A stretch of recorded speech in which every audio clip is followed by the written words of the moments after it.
and the stockings were hung by the chimney with care in hopes that St. Nicholas soon would be there. There's truth to that well-known Christmas rhyme.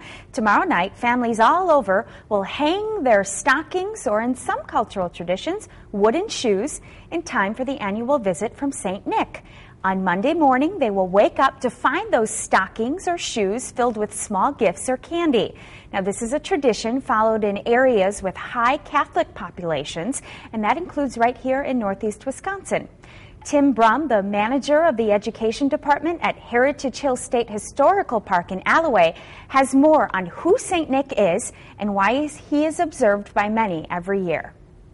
December 6th is St. Nicholas Day, and that is a day to remember the patron saint of children and sailors.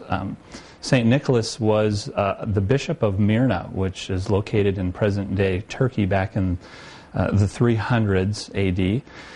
And as the patron saint of sailors and children, there's a couple stories that go along with that.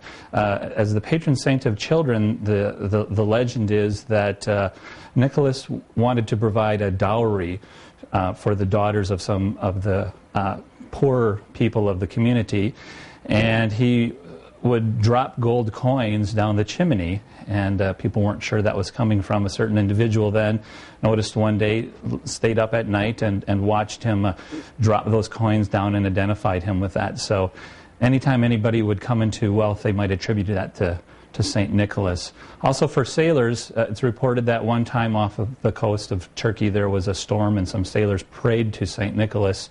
He appeared on the ship and calmed the sea, and then hence he became known as the patron saint for sailors also. So today, of course, people put out their stockings or their wooden shoes on the night before December 6th, hoping that St. Nicholas will come and reward them. And that's a little history on St. Nicholas. And we asked on Facebook about your St. Nick traditions. Sarah from Oconto Falls responded, "Our tradition growing up was candy, an ornament, and an orange in our stockings." And Phyllis from Green Bay says, "We love St. Nick night. Our kids write letters to Santa and we put them inside the stockings. Then St. Nick picks them up when he delivers our goodies." A lot of people like that idea.